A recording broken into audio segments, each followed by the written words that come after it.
একটা কথা মমতাদি যদি বলে খুবই অন্যায় করেছে, আমি রিজাইন করে চলে যাব, রাজনীতি ছেড়ে চলে যাব, আমার রাজনীতি করতে হবে এমন কোনো মানে নেই, কিন্তু এই অসভ্য এমপি আমি সহ্য করবো না। বলে এই নয়, সুন্দরী মহিলা বলে এই নয়, আর ইংরেজি ফটফট ফটফট করে করতে পারে বলে এই নয়, যে কোনো পুরুষকে অসম্মান করতে পারে না। এবং যে চিঠি গিয়েছিল ইলেকশন কমিশনে, যে চিঠি পড়েছে তাতে সেই এমপি সই নেই।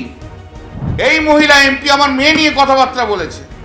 এই মহিলা এমপিকে সবসময় সে যত টাইম চাইবে সেই টাইম দিতে হবে। সিপিএম এর বিরুদ্ধে লড়াই করে আসা লোক, আবার আমি বলছি আমি কোটায় আসা লোক নই। দল যেদিন বলবে ছেড়ে দিয়ে চলে যাব, কিন্তু এইসব অসভ্য মহিলা এমপিকে সহ্য করব না। এইটা ভিডিওটা আমাদেরই একজন এমপি, যে বাইরে থেকে এসছে, আমাদের প্রদেশের নয়, সেই বাইরের প্রদেশের এমপি, সেই ভিডিওটা করে বাজারে ছেড়ে দিয়েছে। কংগ্রেস, সিপিএম, বিজেপির বিরুদ্ধে লড়ে এসছি আমি। আপনারা দেখছেন কিভাবে আমি পার্লামেন্টে লড়ি।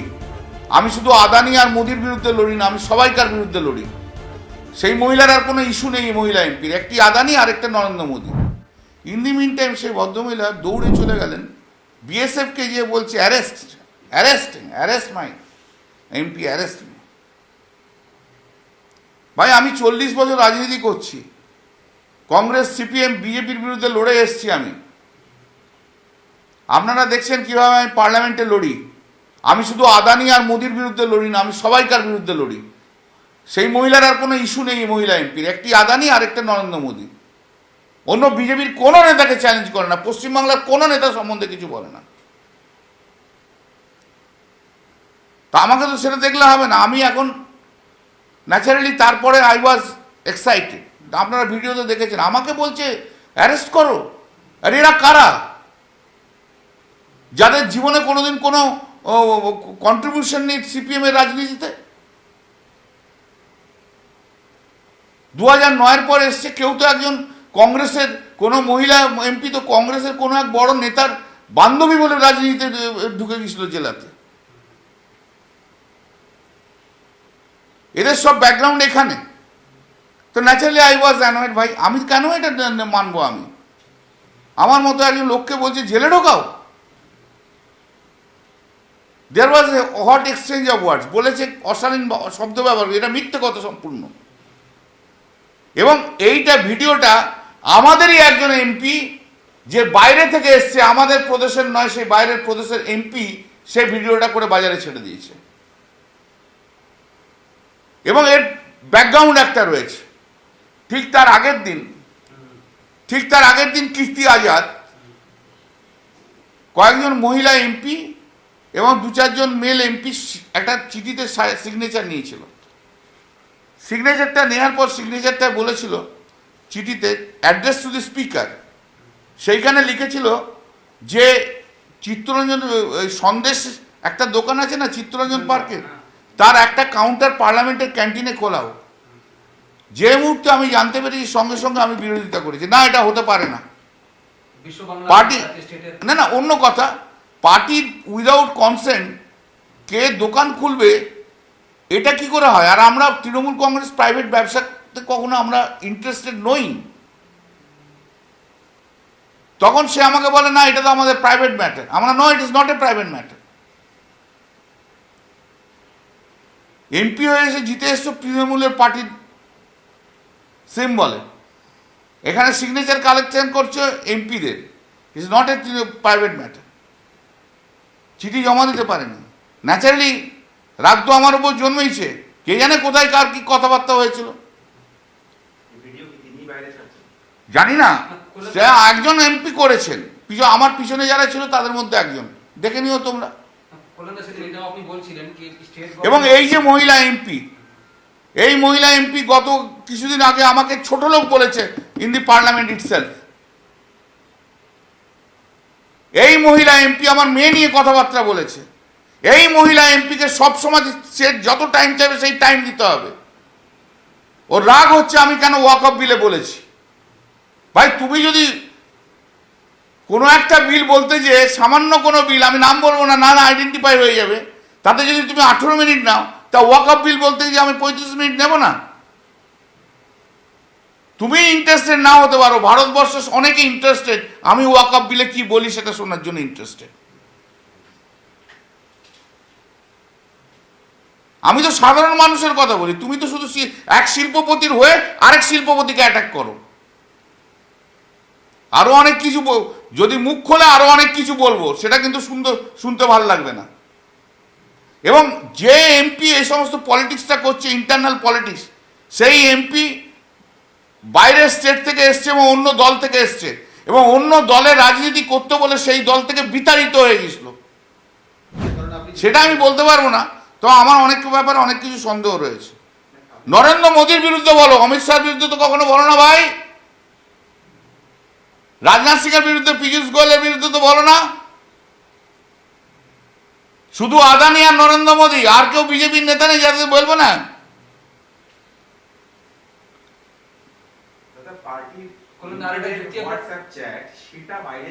সে আমি কি করব? আমি কি করতে পারি? যদি কেউ করে থাকে, আমাদেরই এমপিদের মধ্যে কেউ করেছে। এবং যে চিঠি গিয়েছিল ইলেকশন কমিশনে, যে চিঠি পড়েছে, তাতে সেই এমপি সই নেই। আমি কিন্তু এই ইন্টারভিউটা দিতাম না। তোমরা আমাকে বললে ভিডিও বেরিয়েছে দাদা, আপনি এখানে আছেন, আর তোমরা জানো সেই এমপি তোমাদের সঙ্গে কিভাবে ব্যবহার করে। যে এমপি নির্বাচনের সময় বলে dash dash is my energy, সবাই সে ভিডিও দেখেছো, তার কাছ থেকে আর তুমি কি এক্সপেক্ট, ভদ্রভাবে ব্যবহার এক্সপেক্ট করতে পারো? হ্যাঁ জানিয়েছি, সেদিনকেই জানিয়েছি, ডেরেক জানিয়েছে, সুদীপদা জানিয়েছে, সুদীপদাকেও আমি জানিয়েছি। এটা কখনো হতে পারে? ভাবলা যায়? ধরলাম তোমার সঙ্গে আমার ঝগড়া হয়েছে, ধরো তুমি আমি রয়েছি এখানে, ঝগড়া হয়েছে ভাই, কোনো কারণে ঝগড়া হয়েছে, হতেই পারে। কিন্তু আমার সামনে এখানে সিআইএসএফ পোস্টিং রয়েছে, আমি সিআইএসএফকে ডেকে বলতে পারি তোমাকে অ্যারেস্ট করতে? She was showing her power as a member of parliament. তো who am I? আমি সিপিএম এর বিরুদ্ধে লড়াই করে আসা লোক। আবার আমি বলছি, আমি কোটায় আসা লোক নই। আমি 2011 পরে এসে রাজনীতি করা লোক নই।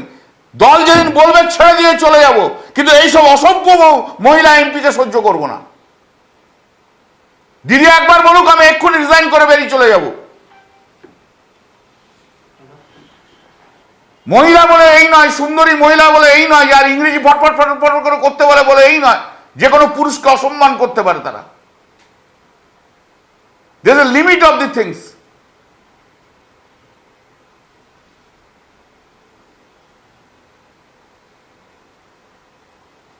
আমার বিরুদ্ধে কোনো অ্যালিগেশন নাই, যারা করছে তাদের বিরুদ্ধে অ্যালিগেশন রয়েছে। পার্টিকে লজ্জায় ফেলেছে।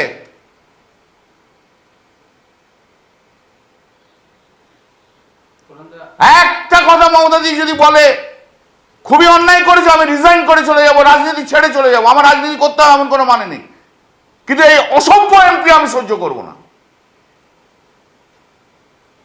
রাজনীতি আমার ব্রেড অ্যান্ড বাটার নয়।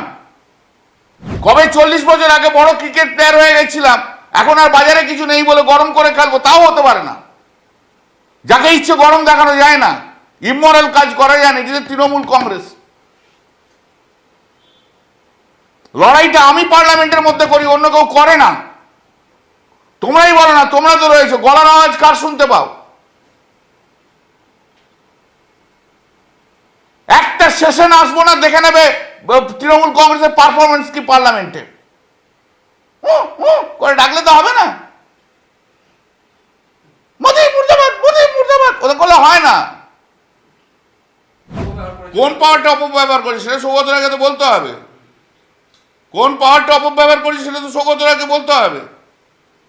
সম্ভবত এই ওয়াকফ বিলে বলতে না, সৌগত রায়কে তো, শোনো, আমাদের দলের দিদির ছাড়া দিদি যা বলে তাই হয়। দিদি যা বলেছে সেই অনুযায়ী আমি বলেছি। তাহলে উনি বলছেন কি দলের ভাবমূর্তি নষ্ট হচ্ছে? দলের ভাবমূর্তি অনেক কারণে নষ্ট হয়, সৌগত রায়ের জন্য তো নষ্ট হয়েছে।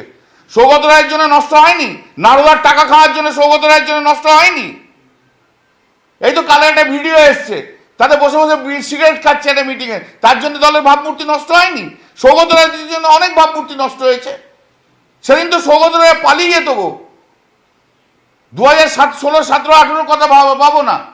যখন চোর চোর চোর চোর করতো, নারদার একটা যাদের নামে হয়েছে তার একটা এমপি বসে থাকতো, সেই তো আমাকে বসে বসে শুনতে হয়েছে। ভাবমূর্তি নষ্ট তো সৌগত রায়রাই করেছে নারদার থেকে। যারা ওই মহিলা এমপির জন্য বড্ড দরদ, সে যে আমাকে যে অ্যারেস্ট করাতে বলছিল সেটা ঠিক করেছে তো। দিদি শুধু বলে দিক ভুল হয়েছে, রাজনীতি ছেড়ে চলে যাব, আমার অত রাজনীতি নিয়ে অত কিছু নেই, কিন্তু ওই মহিলা অসভ্য মহিলা এমপিকে আমি সহ্য করব না। 18 মিনিট বলতে দিতে হবে, 20 মিনিট বলতে দিতে হবে। What is this? I can take pressure of everyone, but I cannot take the pressure of that particular MP for saying যে আমাকে এত মিনিট অ্যালটমেন্ট করতে হবে। বলুন আর একটা কথা বলুন। শুনুন, 2-3টে কারণে অনেকে হিংসে হয়েছে। টুকে কামরাজলেন, পপুলারিটি অ্যাট দিল্লি, ওয়াকআপ বিলের দিদি কেন নমিনেট করেছিল সেটা তো প্রথম থেকে গুজগুজ গুজগুজ করেছে অনেকে। And speaking in the Wakaf bill and how it has been recognized by all the peoples of the country, you know, কি করব আমি? আমি না, আমরা না, হ্যাঁ সেটা তাদেরকে বলো, আমরা না বলুন। আর সৌগত রায় সেদিনকেই আমাকে লাউঞ্জে বসে বসে কি বলেছে তো, ওর খুব অন্যায় এগুলো, একটা সিগনেচার নিয়ে এত বড় বড় কথাবার্তা। সৌগত রায়ের কোনো ক্যারেক্টার আছে নাকি? এখানে এক কথা বলে ওখানে আরেক কথা বলে। সৌগত রায়ের ক্যারেক্টারটাই হচ্ছে এর পিছনে লাগা ওর পিছনে লাগা, একবার একে ওখানে লাগিয়ে দেয় ওখানে লাগিয়ে দেয়, বলো লেখো। সৌগত রায় কোনোদিন 2001 থেকে আমাকে পছন্দ করেনি। প্রিয়রঞ্জন দাসমুন্সির লোক ছিল এরা, এদের মমতা ব্যানার্জি গালাগাল দিলে এদের গায়ে লাগে না। এখনো যদি প্রিয়দায় গালাগাল দাও ওদের গায়ে লাগবে সৌগত রায়।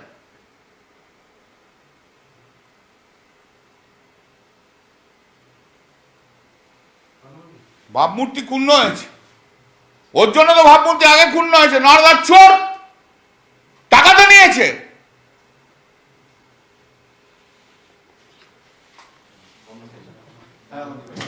আরেকটা ভালো জিনিস হয়, চোরগুলো সব একসঙ্গে বেশ সুন্দর এক জায়গায় চলে এসছে।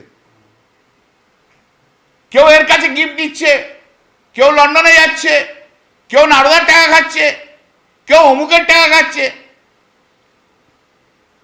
2 নম্বরই লোকেদের এক জায়গায় আসতে বেশিক্ষণ সময় লাগে না। তো কিন্তু আপনি তো একটা কথা বলুন, আপনি সৌগতদার নাম বলছেন, কীর্তির নাম বলছেন, মহিলা এমপির নাম নিতে কি অসুবিধা? না, নিচ্ছি না, কেন নেব না, এখন নেব না।